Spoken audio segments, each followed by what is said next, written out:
Assalamualaikum warahmatullahi wabarakatuh. Bu, udah siap Bu ya? Insya Allah siap ya? Ya. Bapak-bapak, Bismillahirrahmanirrahim. Alhamdulillahilladzi anzala ala abdihil kitaba wa lam yaj'al lahu 'iwaja. Asyhadu an la ilaha illallah wahdahu la syarika lah al-malikul a'la wa asyhadu anna Muhammadan 'abduhu wa rasuluh sayyidul mustafa. Allahumma salli wa sallim ala nabiyyinal karim sayyidina Muhammadin wa ala alihi wa sahbihi ahli sidqi wal wafa. Amma ba'du, qala Allah ta'ala fi kitabihil karim wa huwa asdaqul qailin. Ya ayyuhalladzina amanu taqullaha haqqa tuqatih wa la tamutunna illa wa antum muslimun. Wa qala Rasulullah sallallahu alaihi wasallam, Iqra'ul Qur'an fa innahu ya'ti yaumal qiyamati syafi'an li ashabihi, atau kama qala Rasulullah sallallahu alaihi wasallam. Hadirin hadirat sekalian, jamaah Masjid Al-Muhajirin yang mudah-mudahan dimuliakan Allah Subhanahu wa taala. Kita awali dengan memanjatkan puji syukur kita kepada Allah Subhanahu wa taala yang pada pagi hari ini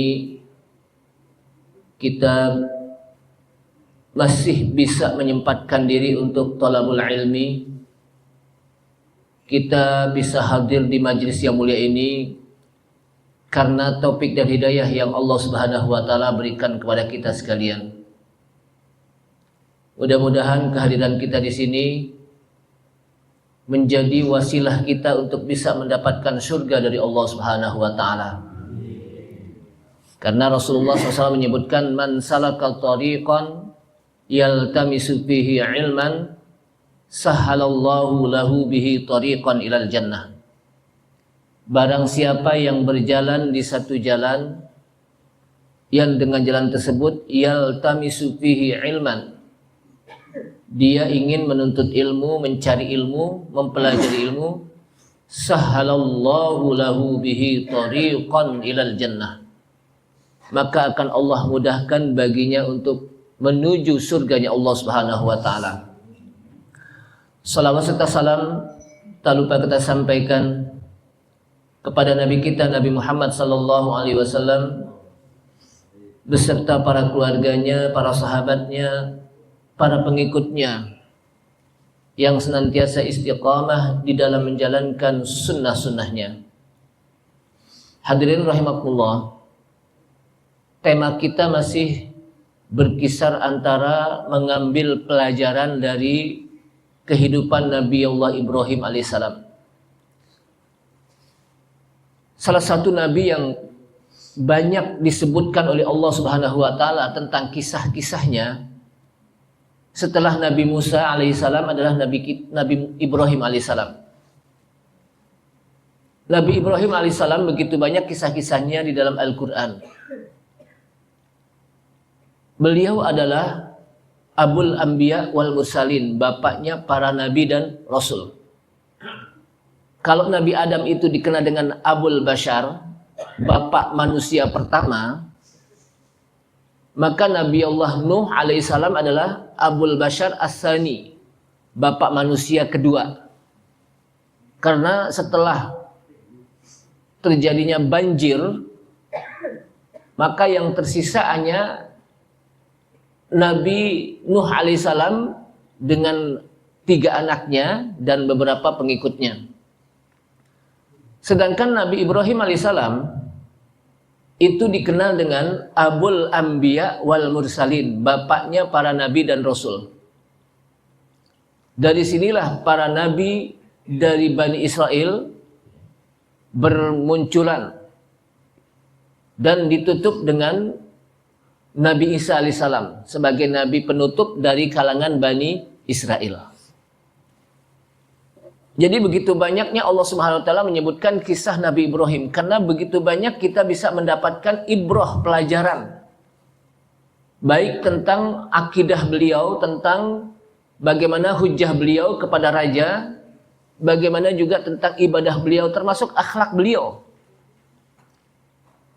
Nah, pagi hari ini kita akan masuk pada kisah Nabi Ibrahim. Sebelumnya saya bacakan dulu ayat-ayatnya. A'udzu billahi minasy syaithanir rajim. Bismillahirrahmanirrahim.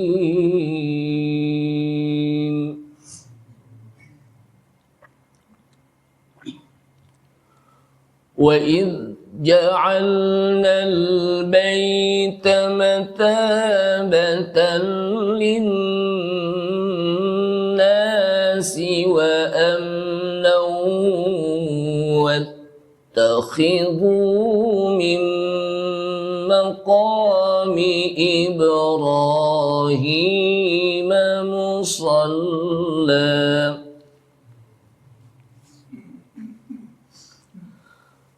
وَعَهِدْنَا إِلَى إِبْرَاهِيمَ وَإِسْمَاعِيلَ أَن طَهِّرَا بَيْتِيَ لِلطَّائِفِينَ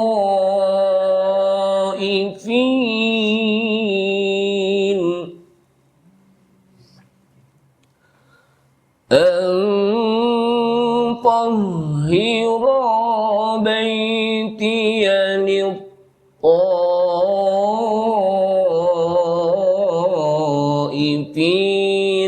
والعاكفين والركع السجود.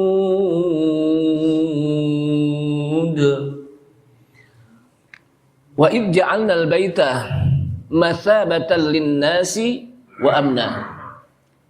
Dan ingatlah, ja'alnal baita, kami jadikan al-baita.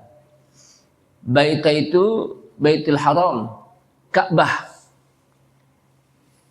Jadi salah satu nama Ka'bah itu disebutkan dalam Al-Quran Al-Bait. Kadang-kadang juga disebut Baitullah. Kadang juga disebut Al-Ka'bah. Wa id ja'alnal baita, dan ingatlah ketika kami jadikan al-bait, Baitullah, Ka'bah, atau juga ada yang menyebutkan al-Baitul Haram, masjid itu sendiri, masabatan linnas, sebagai masabah untuk manusia. Apa arti kata masabah? Masabah di sini adalah ada beberapa penjelasan yang disampaikan oleh beberapa tafsir. Yang pertama, yasubuna ilaihi summa yarji'un. Orang-orang berkumpul di sana, kemudian dia pulang. Jadi tempat orang-orang berkumpul. Masabah itu apa? Tempat berkumpulnya orang-orang untuk apa? Untuk ibadah. Makanya kata-kata masabah kadang-kadang diartikan sebagai tempat orang berkumpul. Jadi di Masjidil Haram, Ka'bah Baitullah itu nggak pernah sepi. Setiap hari pasti ada orang. Kita kalau pergi haji atau umroh, mau apa? Mau cari, besok deh pagi-pagi kali mau apa? Mau nyium Hajarul Aswad sepi. Nggak ada, besok apa? Penuh lagi gitu. Ntar malam kali, tengah malam nggak ada orang. Ada juga, jadi nggak pernah sepi sana. Kan kadang-kadang kalau kita mau cium Hajarul Aswad tuh, atau mau apa, tawaf, sepi ya, nanti aja, besok aja. Pas besok kita datang, ramai lagi tuh. Jadi nggak pernah sepi, makanya disebut masabatan linnasi wa amna. Jadi tempat di mana orang-orang berkumpul, linnas bagi manusia, wa amna, dan juga dia tempat yang aman. Allah Subhanahu wa taala berikan apa? Keamanan. Wattakhidhu mim maqami Ibrahim musalla. Dan dijadikanlah dan mereka menjadikan dari maqam Ibrahim musalla, tempat sholat. Wattakhidhu, dan mereka menjadikan atau dijadikan, asal katanya ittakhadha, lalu menjadi apa? Ittakhidhu, yang artinya dan dijadikan dari maqam Ibrahim itu musalla, tempat sholat. Jamaah sekalian rahimakumullah, ayat ini menjelaskan kepada kita bahwa Ka'bah Baitullah, Al-Baitul Haram, itu adalah majma'an, tempat berkumpulnya manusia, wa amnan, dan tempat yang aman untuk manusia. Dan disinilah jamaah sekalian rahimakumullah, Nabi Allah Ibrahim alaihissalam, beliau diperintahkan untuk membangun Ka'bah. Sebetulnya Ka'bah sebelum Nabi Ibrahim itu sudah ada. Bahkan disebutkan oleh para ulama, bahkan juga di sini Ibnu Katsir menjelaskan Ka'bah itu sudah ada sejak Nabi Adam alaihissalam. Jadi Ka'bah itu sudah apa? Sejak Nabi Adam alaihissalam. Nabi Ibrahim itu hanya membangun kembali, mempugar kembali, didirikan kembali. Kenapa? Karena udah begitu lama, maka banyak yang runtuh-runtuh. Akhirnya Allah SWT perintahkan untuk membangun kembali Ka'bah. Nah, ketika membangun itu bersama anaknya, dibantu oleh anaknya yang saat itu udah mampu untuk membantu, yang namanya Ismail alaihissalam. Nah, untuk membangun Ka'bah, kan biasanya kalau kita bangun bangunan itu harus ada steger. Tahu gak steger, Pak? Steger ya. Diri steger. Kenapa? Kan diri tinggi deh. Nah, stegernya itu Maqam Ibrahim gitu. Untuk menata batu-batu untuk didirikan Ka'bah Baitullah. Maka jadilah itu yang disebut Maqam. Maqam itu bukan kuburan dia. Maqam itu tempat berpijaknya Nabi Ibrahim ketika beliau membangun Ka'bah kembali. Jadi bertanda. Maqam itu bertanda, kakinya Nabi Ibrahim bertanda. Awalnya disebutkan di sini, disebutkan bahwa tandanya itu kelihatan banget gitu. Kalau bahasa kita celong banget kakinya itu. Kenapa? Karena kan basah ya. Tapi lama-lama agak mulai rata itu. Kenapa? Karena orang banyak yang mengelus-elus. Dan itulah yang dilarang, nggak boleh. Kenapa? Karena ketika di Ka'bah itu bukan mengelus-elus Maqam Ibrahim, kita diperintahkan di situ untuk bertawaf, kemudian sholat dekat Maqam Ibrahim. Jadi bukan mengelus-elus makamnya. Tapi tahu mengelus-elus diusap-usap gitu. Diusap-usap. Akhirnya diperintahkan oleh Allah Subhanahu wa taala, wattakhidhu mim maqami Ibrahim musalla. Dan dijadikanlah dari Maqam Ibrahim musalla sebagai tempat sholat. Jadi musalla itu tempat sholat. Kadang-kadang kata-kata musalla itu juga tidak harus seperti bangunan kita ini. Kalau di Betawi itu namanya siapa? Musola gitu. Musola itu tempat sholat gitu ya. Kayak bangunan gini. Ada juga yang nyebutin langgar gitu. Kalau di mungkin kalau di Sumatera surau gitu. Ternyata kata-kata musola juga bisa dijadikan tempat lapangan itu disebut musola. Lapangan itu musola. Ketika Rasulullah SAW memerintahkan orang-orang untuk sholat Idul Fitri, maka Rasulullah menjadikan lapangan itu sebagai musola. Jadi kata-kata musola itu sebetulnya isim makan, tempat sholat. Jadi tempat sholat. Sedangkan yang seperti ini disebut masjid. Cuman kan kadang-kadang kita namanya orang Betawi, musola sama masjid lain gitu. Padahal ya musola umum. Musola itu apa? Umum. Sebetulnya masjid juga umum. Kenapa? Karena disebutkan dalam hadis kullu ardin masjidun. Setiap bumi Allah itu sebagai masjid. Jamaah sekalian, kalau kita lihat di sini, Allah Subhanahu wa taala jadikan sebagai masabatan linnasi. Baitullah Haram masabatan linnas sebagai tempat manusia untuk berkumpul. Wa amna, dan dia menjadi apa? Aman. Apa yang dimaksud dengan aman?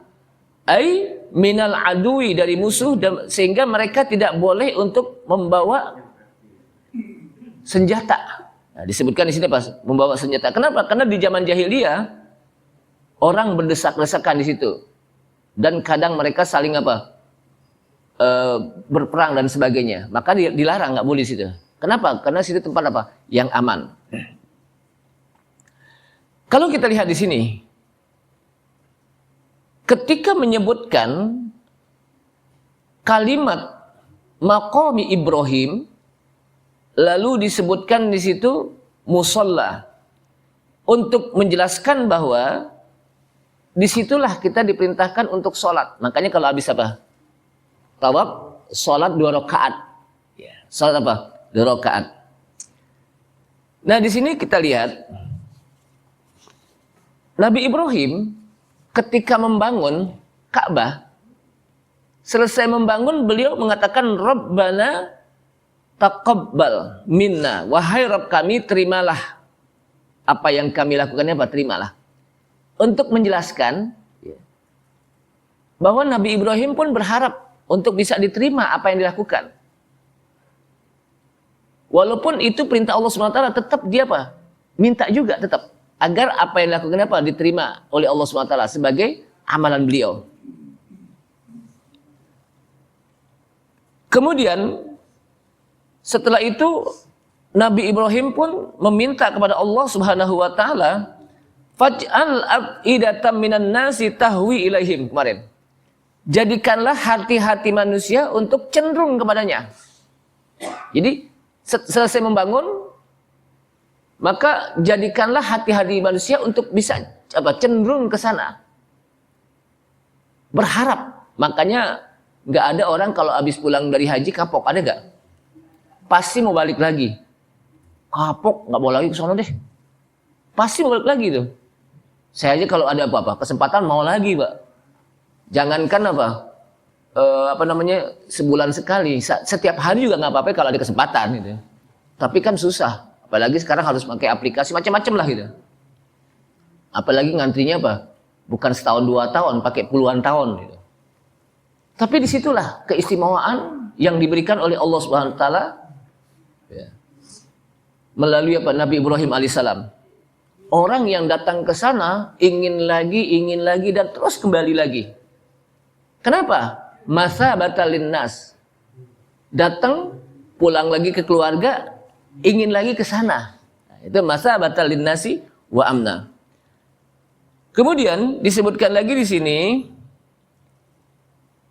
kalau kita lihat, ja'alallahul ka'batal baital harama qiyamal linnas. Allah jadikan Ka'bah sebagai Baitul Haram untuk berdirinya manusia di dalam beribadah.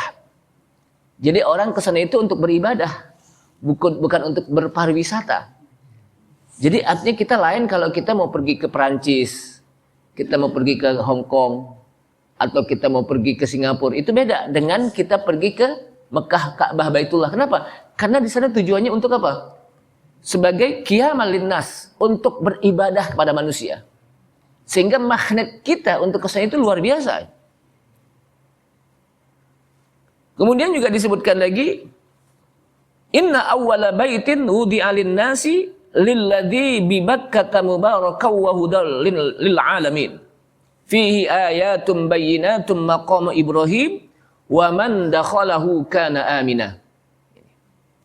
Sesungguhnya yang pertama sekali rumah yang dibangun untuk manusia adalah Al-Ka'bah, Baitullah. Rumah yang pertama sekali dibangun. Berarti Ka'bah Baitullah itu sudah ada sejak zaman Nabi Adam alaihissalam. Cuman orang mengatakan yang bangun Ka'bah itu kan Nabi Ibrahim. Gitu. Padahal dia sudah ada sejak Nabi Adam alaihissalam. Nabi Ibrahim itu hanya membangun kembali setelah berapa lama terjadi kerusakan, lalu diperintahkan untuk dibangun, di mana Allah SWT menyebutkan wa id yarfa'u Ibrahimul qawaida minal baiti wa Ismailu rabbana taqabbal minna innaka antas samiul alim. Dan ingatlah ketika Nabi Ibrahim alaihissalam mengangkat kembali, makanya yarfa'u Ibrahim itu mengangkat kembali pondasi-pondasi dari Baitullah. Di sini tidak menyebutkan dan ingatlah ketika Ibrahim membangun, tapi mengangkat kembali. Yarfa itu dari kata-kata rafa'a. Mengangkat kembali al-qawaid itu pondasi-pondasi, kaedah. Artinya apa? Pondasi-pondasi dari Baitullah itu mulai diangkat kembali. Yang tadinya apa? Ada karena begitu lamanya masa sehingga apa? Terjadi kerusakan, maka Allah Subhanahu wa taala perintahkan untuk membangun kembali. Bersama siapa? Wa Ismail. Bersama Nabi Ismail. Selesai beliau membangun tersebut, Rabbana taqabbal minna innaka antas samiul alim. Jadi beliau berdoa, wahai Rabb kami. Kenapa Rabbana? Karena bukan hanya Nabi Ibrahim saja, tapi juga Nabi Ismail alaihissalam. Makanya kata-kata Rabbana, wahai Rabb kami. Bukan Rabbi, tapi apa? Rabbana. Wahai Rabb kami, terimalah dari apa yang kami lakukan ini. Maksudnya apa? Berikanlah pahala dan terima. Innaka antas samiul alim. Sesungguhnya engkau adalah as-sami, maha mendengar. Al-alim, lagi maha mengetahui. Jamaah sekalian, inna awwala baiti wudi'a lin-nas, di mana? Bi Bakkah. Dulu nama Mekah itu bukan Mekah, namanya apa? Bakkah, pakai ba. Kemudian jadilah apa? Mekah disebutkan. Jadi bi Bakkata. Inna awwala baitin wudi'a lin-nasi lilladzi bi Bakkata mubarakah. Nah, sifatnya Mekah itu adalah Baitullah Al-Haram. Allah berikan sifatnya itu mubarak, diberkahi. Orang kalau datang ke sono mendapatkan keberkahan. Apa sih yang disebut berkah? Ziyadatul khair, semakin bertambah kebaikannya. Jadi orang kalau masuk ke Masjidil Haram itu bertambah kebaikannya, bertambah pahalanya, bertambah kebaikannya. Makanya entar mau ibadah, entar mau apa? Baca Quran, entar mau tawaf itu. Kenapa? Mubarak. Kemudian wahudan lil alamin, dan juga mendapatkan hidayah, mendapatkan petunjuk. Fihi ayatum bayinat, dan di situ juga ada tanda-tanda yang jelas, yaitu maqam Ibrahim. Jadi maqam Ibrahim itu sebagai tanda-tanda yang jelas yang Allah Subhanahu wa taala perlihatkan kepada manusia. Wa man dakhalahu kana amina. Dan barang siapa yang masuk ke situ, ke Ka'bah Baitullah, ke Masjidil Haram, kana amina, dia akan menjadi aman. Maka kata-kata maqam Ibrahim itu digandeng dengan kalimat musalla. Artinya kalau kita habis tawaf, jangan lupa untuk sholat 2 rakaat di situ. Jadi bukan hanya sekedar ngelihat maqam Ibrahim ngintip, kan ada orang yang ngintip doang. Ngintip aja. Gimana sih? Sholat di situ. Jamaah sekalian, disebutkan dalam riwayat, awalnya maqam Ibrahim itu nempel. Jadi awalnya itu apa? Maqam Ibrahim itu nempel di Ka'bah. Awalnya itu. Kenapa? Karena maqam itu kan tempat berpijaknya kaki Nabi Ibrahim alaihissalam untuk menata batu-batu. Sehingga kan nempel. Kemudian lama-kelamaan, karena begitu banyaknya orang-orang yang melaksanakan ibadah haji, akhirnya Umar bin Khattab radhiyallahu an, beliau memindahkannya agak ke belakang. Beliau apa? Memindahkannya agak ke belakang. Dalilnya mana? Disebutkan dalam hadis, ya, sebagaimana yang diriwayatkan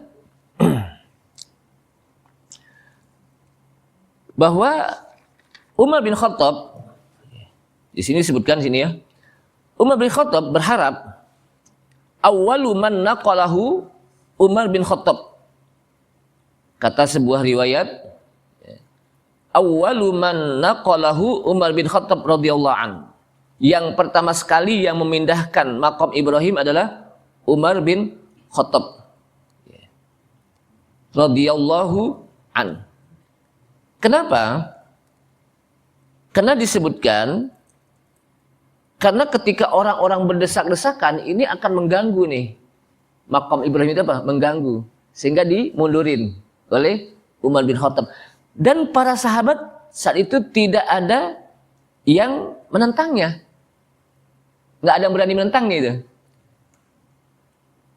Ibnu Katsir mengatakan waqad kana hadzal maqam mulsiqan bijidaril Ka'bah qadiman wa makanuhu ma'rufun al-yaum ila janibil bab. Jadi makam Ibrahim awalnya itu adalah nempel di temboknya Ka'bah di masa lalu.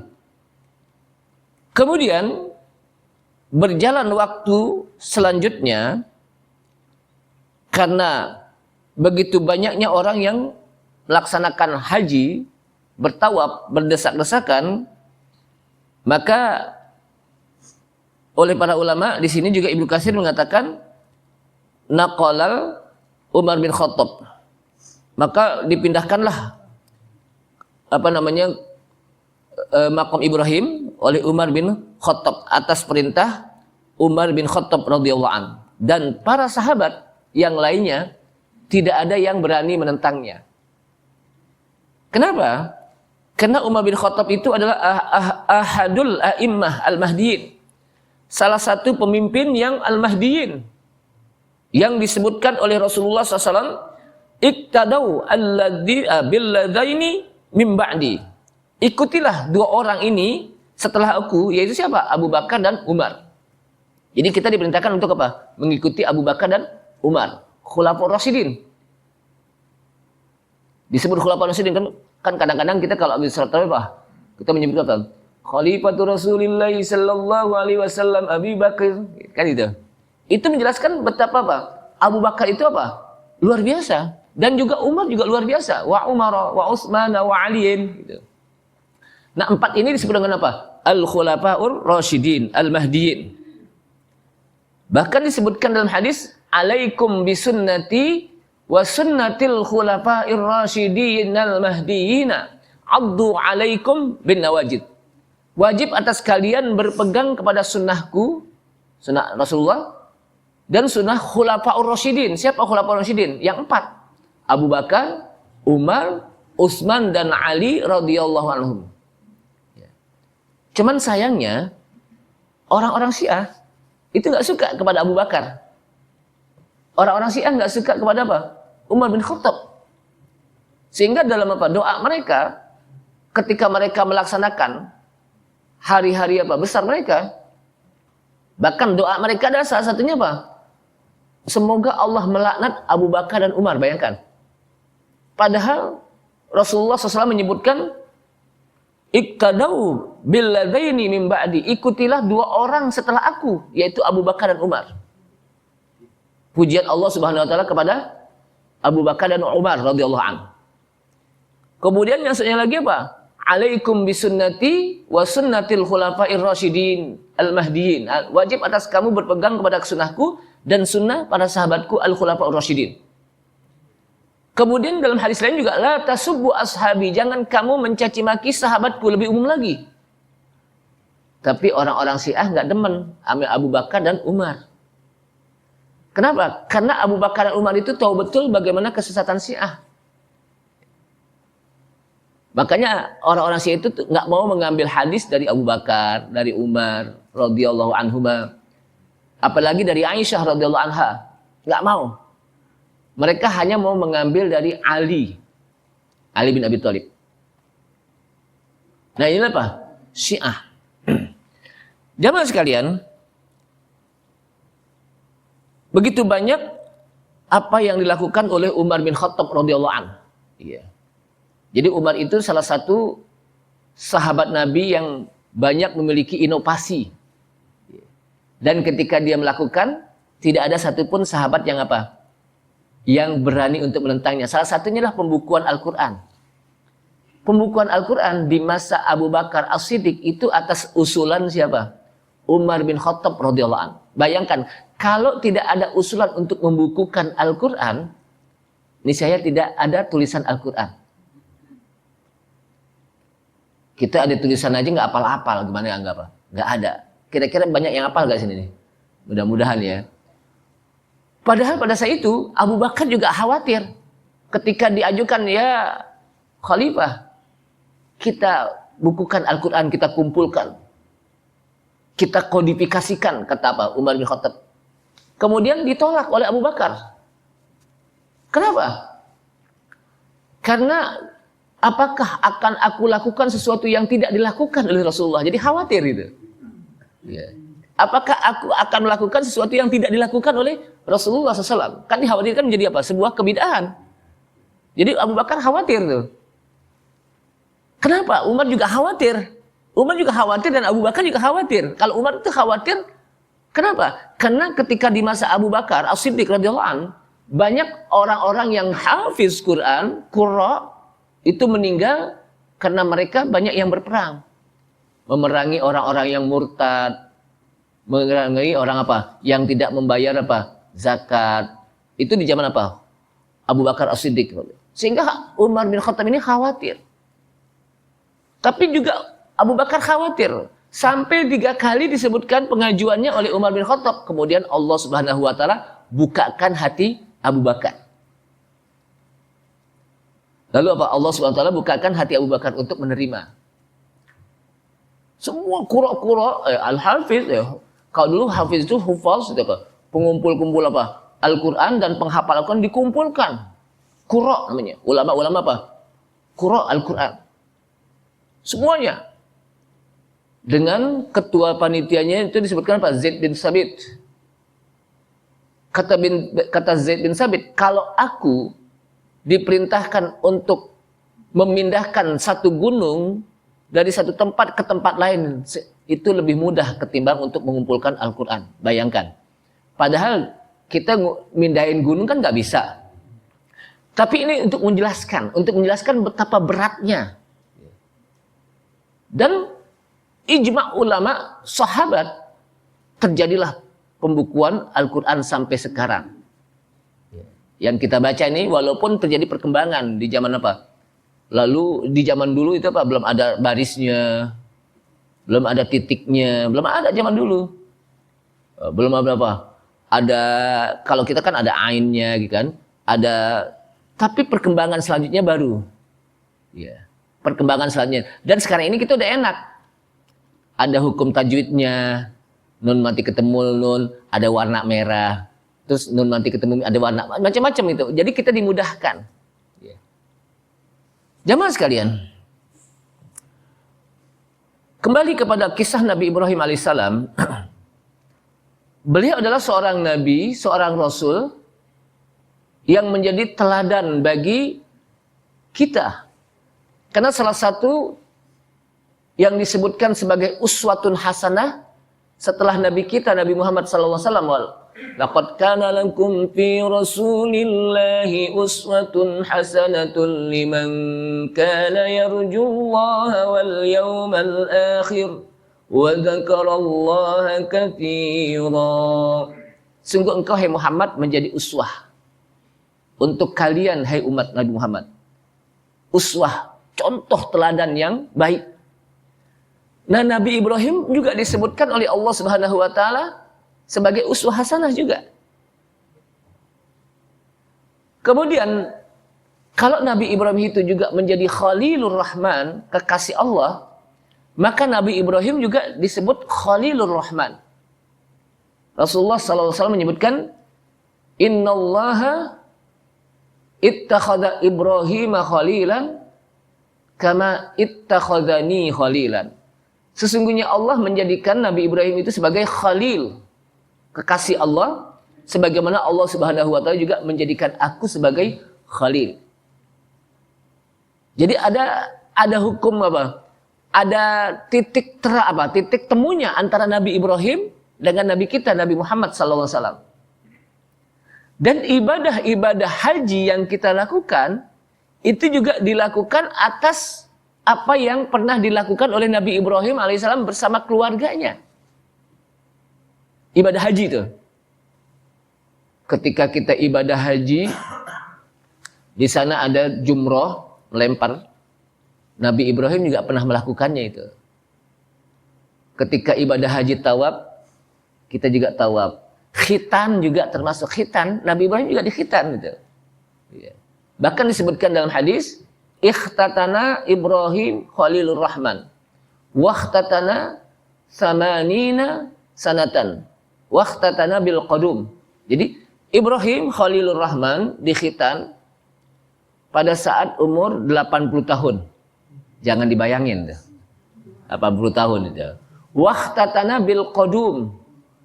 Dan beliau dikhitan dengan qadum. Qadum itu ada yang mengatakan, kalau saya lihat di kamus bahasa Arab, ternyata kapak. Kapak kalau zaman dulu mungkin dari batu kali ya. Kan zaman batu kali ya. Pokoknya jangan dibayangin deh, tapi atas perintah Allah Subhanahu wa taala dilakukan. Makanya wa idztala Ibrahim rabbuhu bikalimatin fa atammahunna. Dan ingatlah ketika Allah Subhanahu wa taala menguji Ibrahim dengan beberapa kalimat, fa atammahunna, maka Nabi Ibrahim lulus dalam ujian tersebut. Kata-kata atammahun itu sempurna, maksudnya apa? Lulus dalam ujian tersebut. Jadi Allah Subhanahu wa taala menguji Ibrahim. Jadi banyak sekali ujian yang diberikan Nabi Ibrahim yang akhirnya ini menjadi syariat untuk umat Nabi Muhammad SAW. Salah satunya khitan. Berkorban, tahu kambing yang kemarin kita lakukan, itu juga diawali dari apa? Nabi Ibrahim alaihissalam pergi haji, mabit, kita apa? Jumratul Aqabah. Itu semuanya apa yang dilakukan oleh Nabi Ibrahim dan keluarganya. Makanya pantas kalau keluarga Nabi Ibrahim menjadi suri teladan bagi umat Nabi Muhammad SAW. Karena ada titik temunya antara Nabi Ibrahim alaihissalam dengan Nabi kita Nabi Muhammad sallallahu alaihi wasallam. Yang kedua, Nabi Ibrahim itu memiliki akhlak yang sangat tinggi. Baik kepada bapaknya, kepada istrinya, kepada anak-anaknya. Jadi Nabi Ibrahim itu dikenal akhlak yang tinggi. Salah satu akhlak yang tingginya adalah ketika ada orang yang bertamu di rumahnya, nggak pernah dianggurin. Tahu nggak pernah dianggurin? Kalau kita mungkin dikasih anggur kali ya. Artinya pasti tamu tersebut diberikan makan. Jadi Nabi Ibrahim itu punya tangkar peternakan. Sapi atau kambing disebutkan. Khusus untuk kalau ada tamu datang, maka akan dikasih makan nih. Bayangkan itu. Satu kali disebutkan dalam ayat Al-Quran, walaqad ja'at rusuluna Ibrahim bil busyra qalu salama. Qala salamun fama labitha an ja'ahum. Jadi sungguh telah datang utusan-utusan kami, kata Allah SWT. Yang dimaksud dengan utusan-utusan ini adalah para rasul, para malaikat. Kepada siapa? Nabi Ibrahim. Kemudian mereka menyampaikan salam. Kemudian mereka pun menjawab salam. Kemudian tidak berapa lama lagi ketika masuk ke rumah Nabi Ibrahim, tidak berapa lama lagi maka Nabi Ibrahim pun menyediakan bi'ijlin haniz, daging sapi yang dipanggang. Kemudian Nabi Ibrahim melihat, ini kok nggak dimakan-makan nih. Gitu. Falamma ra'a aydiyahum la tasilu ilaihi nakirahum fa'aujasa minhum khifah, disebutkan. Ketika Nabi Ibrahim melihat nih para tamu ini melihat nggak ada yang nyolek-nyolek nih makanan, nggak ada yang tuli-tuli nih makan, tahu nggak tuli-tuli ini? Tuli itu nggak nyolek-nyolek gitu, kok cuma dilihatin doang. Bahkan Nabi Ibrahim yang dilihatin bukan makanannya. Nabi Ibrahim takut, nih ada apa nih kok ngeliatin kita aja nih. Ternyata mereka adalah para malaikat yang diutus oleh Allah Subhanahu wa taala untuk menyampaikan berita gembira bahwa Nabi Ibrahim akan punya anak yang namanya Ishak. Bukan Ismail waktu itu, Ishak. Karena Nabi Ismail duluan. Nah, Nabi Ismail apa? Sudah lahir duluan. Jadi antara Nabi Ishak dan Nabi Ismail itu disebutkan 10 tahun. Kalau Nabi Ishak itu dari ibunya yang bernama siapa? Sarah. Kalau Nabi Ismail itu dari ibunya yang bernama Hajar. Ya. Jadi masing-masing apa? Punya nama, punya anak. Dan ternyata juga Rasul-Rasul Allah ini maksudnya apa? Malaikat. Jadi kadang-kadang malaikat juga disebut Rasul dalam ayat Al-Quran. Rasul dari kalangan malaikat dan Rasul dari kalangan manusia. Ya. Rasul itu yang dipilih oleh Allah SWT untuk apa? Menyampaikan. Maka Rasul-Rasul dari para malaikat juga ada yang dipilih oleh Allah SWT untuk menyampaikan wahyu kepada manusia. Dan Rasul dari kalangan manusia juga Allah SWT pilih untuk menyampaikan wahyu kepada manusia lain. Dan juga malaikat ini juga diutus oleh Allah SWT untuk kaum Lut. Jadi setelah dia datang kepada apa? Nabi Ibrahim sebagai tamu, kemudian mereka datang kepada kaum Lut. Untuk apa? Untuk membumi hanguskan kaum Lut, ya, yang mereka sudah melakukan sesuatu yang tidak pernah dilakukan oleh manusia-manusia sebelumnya. Jadi kaum Lut itu melakukan sesuatu yang tidak pernah dilakukan oleh umat-umat sebelumnya. Artinya apa? Dia berani untuk melakukan hawa nafsunya antara laki dengan laki dan perempuan dengan perempuan. Itu tidak pernah dilakukan oleh kaum-kaum sebelumnya. Makanya jenis adab yang Allah Subhanahu wa taala turunkan kepada kaum Lut itu luar biasa.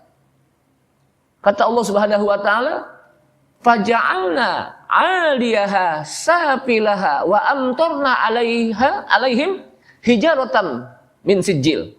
Dan kami jadikan bumi Sodom, daerah Sodom, kami jadikan bumi 'aliyaha safilaha. Buminya yang atas Allah turunkan yang bawah. Jadi apa? Allah balikin bumi tersebut. Wa amtarna 'alaiha hijaratan min sijil. Dan kami hujankan mereka dengan hujan batu dari neraka sijil. Jadi nggak dibayangin tuh gimana itu. Nggak ada yang tersisa satupun. Rata oleh Allah apa? Allah ratakan. Kenapa? Karena mereka melakukan sesuatu yang tidak pernah dilakukan oleh kaum-kaum sebelumnya. Jangankan manusia, binatang aja nggak lakuin yang kayak gitu. Ada nggak binatang? Nah, ini kemarin nih abis korban nih, kan kambing, ya. Ada nggak kambing nyeredeng kambing jantan sama jantan? Nggak ada yang nyeredeng. Pasti kambing jantan yang diseredeng apa? Kambing betina. Ayam ada nggak yang nyeredeng? Ayam jantan sama ayam jantan. Pasti yang dicari ayam betina. Itu ayam sama kambing. Kan mestinya manusia lebih apa? Lebih berakal. Makanya adabnya luar biasa yang Allah Subhanahu wa taala turunkan kepada kaum Lut. Jadi korban itu termasuk bagian dari apa? Sunnah yang juga diajarkan oleh Nabi Ibrahim. Kemudian juga menerima tamu, menghormati tamu. Makanya Nabi Ibrahim itu dikenal dengan orang yang sangat menghormati tamu. Karena tamu datang ke rumahnya itu nggak pernah didiamin aja, dianggur, pasti di situ diberikan sajian makan. Kenapa? Karena menerima tamu dan menghormati tamu termasuk bagian dari iman. Kata Rasulullah SAW, "Man kana yu'minu billahi wal yaumil akhir falyukrim dhaifahu." Barang siapa yang beriman pada Allah dan hari akhir, maka hendaklah dia muliakan tetamunya. Tapi juga tetamu kalau masuk ke rumah orang juga ada adabnya. Bukan main nyelonong buaya aja begitu, ada adabnya. Sebelum disuruh masuk jangan masuk. Ketika mau masuk beri salam. Kenapa? Karena kalau dia apa? Main masuk aja kan kita nggak tahu di rumahnya itu. Ada istrinya mungkin yang lagi nggak pakai apa? Baju. Atau anaknya yang lagi buka aurat. Kan nggak tahu, main masuk aja. Itu yang pertama. Ketika disuruh masuk, kalau belum disuruh duduk jangan duduk dulu. Ini kan main duduk aja, padahal itu tempat duduk tempatnya apa? Sohibul bait gitu, main duduk aja. Yang ketiga, ketika sudah dikasih duduk, Nih matanya jangan jelalatan. Melihatin aja, sampai kamar-kamarnya kelihatan gitu. Jangan, di situ aja gitu. Itulah adab tamu. Begitu juga jangan kelamaan juga. Lo seharian duduk di situ, nih padahal sahibul baitnya apa? Udah mau istirahat, udah ngantuk, capek ngadepin dia, masih aja ngobrol situ. Jadi harus tahu diri juga. Jadi di samping juga sahibul bait menghormati tamu, tapi juga tamu harus punya adab, tahu diri. Ini saja jamaah sekalian, kayaknya udah waktu suruk. Mudah-mudahan kita bisa ambil pelajaran dari bagaimana Nabi Ibrahim alaihissalam. Ini baru ini nih. Nanti kita akan bahas bagaimana Nabi Ibrahim berdialog dengan Raja Namrud. Jadi Nabi Ibrahim itu dakwahnya itu berdialog. Dialog. Nanti kan, nah di sini ada yang menyebutkan Nabi Ibrahim mencari Tuhan. Masa Nabi Ibrahim mencari Tuhan? Kan gitu. Padahal di dalam ayat ini bukan masalah itu gitu, bukan mencari Tuhan. Nabi Ibrahim itu kan seorang nabi dan rasul itu sudah bertauhid dari apa? Dari lahir sudah bertauhid dia. Bagaimana Nabi Ibrahim ketika melihat matahari, ini jangan-jangan Tuhanku. Ketika melihat apa bulan ini jangan. Itu dialog. Itu dialog dia kepada kaumnya. Artinya Nabi Ibrahim sudah kenal Allah Subhanahu wa taala gitu. Allah yang menciptakannya dia sudah kenal, cuman dia berdialog dengan melalui matahari. Ini matahari begini nih, nanti lama-lama hilang. Ini bulan begini nih, nanti lama-lama hilang gitu. Itu apa? Dialog dia kepada kaumnya. Jadi bukan Nabi Ibrahim mencari apa? Mencari Tuhan. Artinya apa? Kalau gitu Nabi Ibrahim sebelumnya apa? Belum kenal Tuhan dong kan gitu. Padahal tidak, Nabi Ibrahim itu sudah bertauhid. Cuman kan kadang-kadang kita ada buku-buku apa? Yang kadang-kadang apa? Buku tersebut judulnya Nabi Ibrahim sedang mencari Tuhan itu. Ini saja ya. Ini saja, nanti insya Allah kita akan bahas tentang bagaimana tauhid yang diajarkan oleh Nabi Ibrahim. Dan itu juga diajarkan oleh Nabi kita, Nabi Muhammad SAW. Mudah-mudahan bermanfaat. Saya tutup. Alhamdulillah, asyhadu an la ilaha illa anta astaghfiruka wa atubu ilaik. Wassalamualaikum warahmatullahi wabarakatuh.